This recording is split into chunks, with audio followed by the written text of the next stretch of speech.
Dear students, welcome back. In this video, I am going to share with you the added topics in the syllabus of Political Science class 12th by the CBSE. In this video, we shall cover the added subunits in your textbook in Political Science, Contemporary World Politics. In the PDF issued by the CBSE, you need to see the page where the proposed contents of the chapter, the end of bipolarity, are given. There in the end, you will find the topics CIS or the Commonwealth of Independent States and the 21st century. And in bracket, you will find Arab Spring. Students, you have already studied the story of the disintegration of the USSR. You have also seen that the Communist Party of the Soviet Union was banned. Capitalism and democracy was adopted as the basis for the post-Soviet republics. With the declaration of the disintegration of the USSR, the Commonwealth of Independent States was formed. So, what do you mean by the Commonwealth of Independent States or CIS? The Commonwealth of Independent States, CIS, is a regional intergovernmental organization. It was formed following the dissolution of the Soviet Union in 1991. The CIS encourages cooperation in economic, political and military affairs and has certain powers relating to the coordination of trade, finance, lawmaking and security. It has also promoted cooperation on cross-border crime prevention. The CIS unites Azerbaijan, Armenia, Belarus, Georgia, Kazakhstan, Kyrgyzstan, Moldova, Russia, Tajikistan, Turkmenistan, Uzbekistan and Ukraine. Now the next topic, Arab Spring. The Arab Spring was a series of anti-governmental protests, uprisings and armed rebellions that spread across much of Arab world. It began in response to oppressive regimes and a low standard of living, starting with protests in Tunisia. Tunisia, officially the Republic of Tunisia, is a country in the Maghreb region of North Africa. Tunisia is bordered by Algeria to the west and southwest. Tunisia not only started the Arab Spring, it is now leading the way in terms of democratic development in Middle East and North Africa. Now listen to this very carefully. The 21st century witnessed the emergence of new developments for democracies and democratization in West Asian countries, and one such event is known as Arab Spring. Located in Tunisia, the Arab Spring took its roots where the struggle against corruption, unemployment, and poverty was started by the public, which turned into a political movement because the people felt that existing problems as outcome of autocratic dictatorship. Now, what is autocratic? Autocratic describes a way of ruling, but not in a nice way. An autocratic leader is one who rules with an iron fist. In other words, someone with the behavior of a dictator.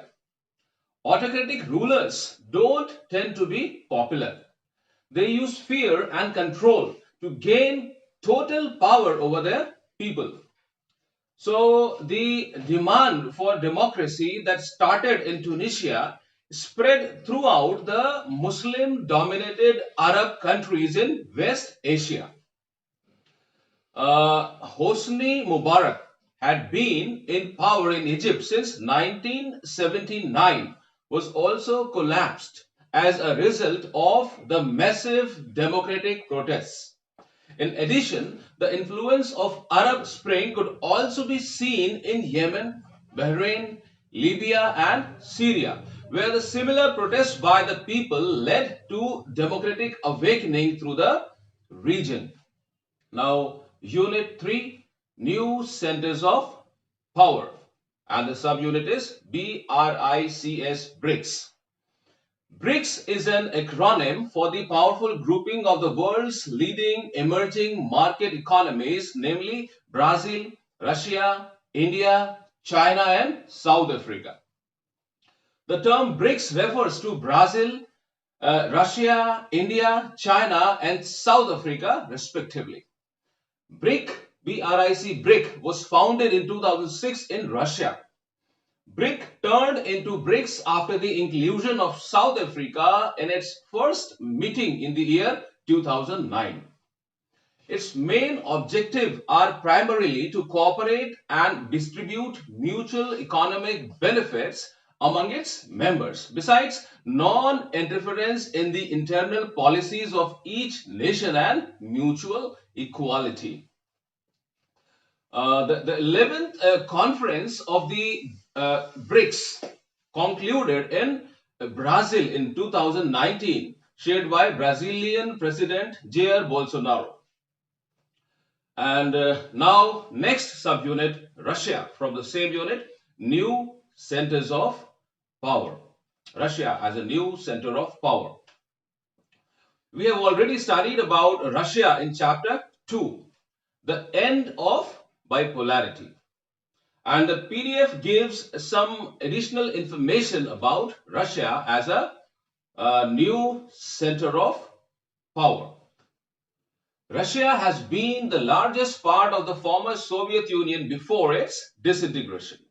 After the dissolution of the Soviet Union in late 1980s and early 1990s, Russia emerged as a strong successor of USSR.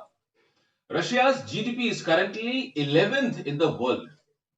It has reserves of minerals, natural resources, and gases that make it a powerful country in the global world. It is also a nuclear state with a huge stock of sophisticated weapons, and also it is a permanent member of UN Security Council called P5. Now, the next subunit from the same chapter, new centers of power, that is India. The 21st century India is being seen as an important emerging global power. The world is experiencing the power and rise of India in a multi-dimensional way. The economic, cultural, strategic position of the country with a population of 130 crores is very strong. From an economic point of view, targeting the goal of a $5 trillion economy, a competitive huge market, an ancient inclusive culture with 200 million people of Indian diaspora spreading across the globe impart a distinct meaning and importance to India as a new center of power in the 21st century.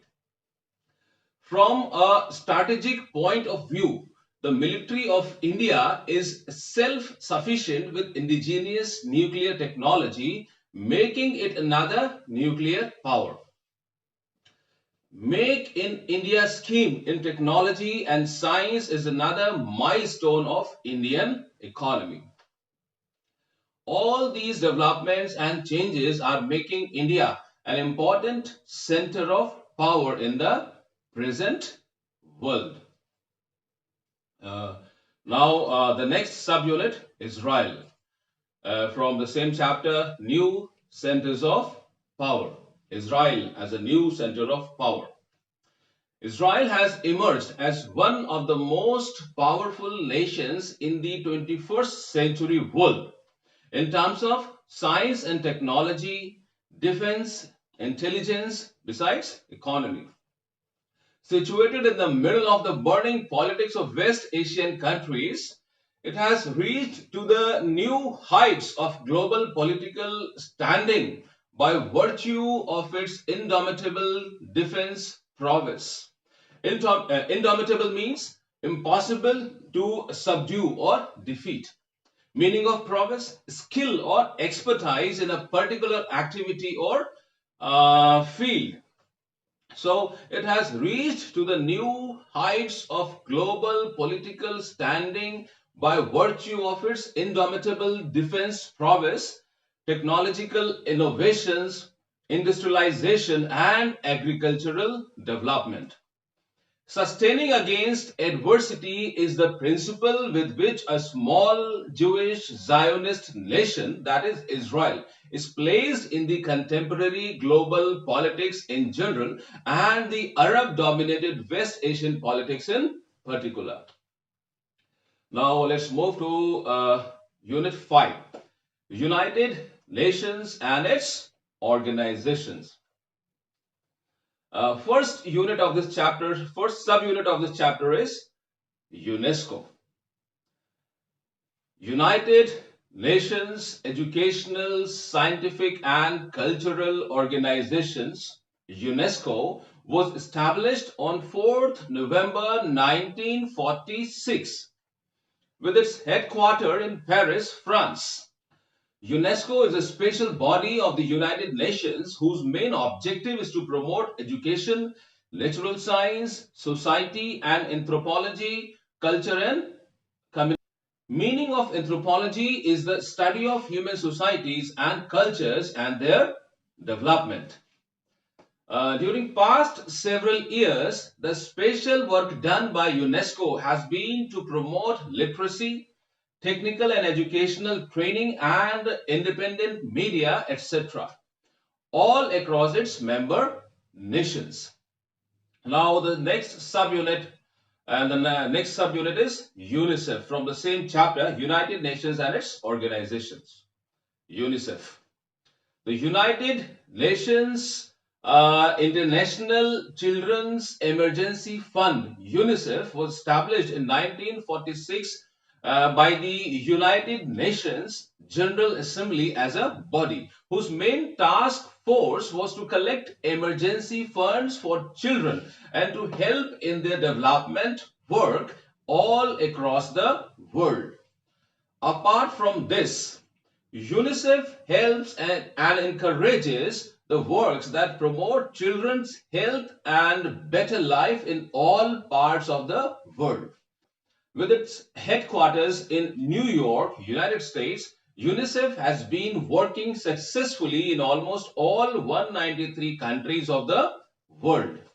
And now the next subunit from the same chapter, ILO, the International Labour Organization, ILO, founded in October 1919 with its headquarters in Geneva, Switzerland, is a body of the United Nations which aims to promote efficient conditions of social justice and work for workers through international labor standards at the global level.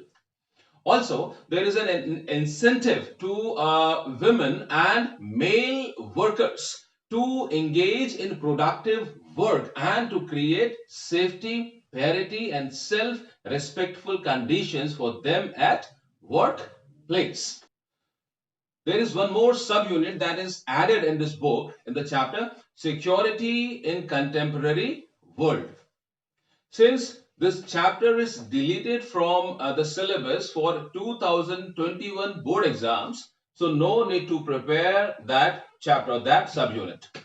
So this is all about the additional topics of book 1, that is contemporary world politics. I hope that this video was helpful. And in order to have a clear understanding of the topics discussed in this video, kindly watch this video at least twice. Kindly like, subscribe and share. Thank you for watching, students. All the best.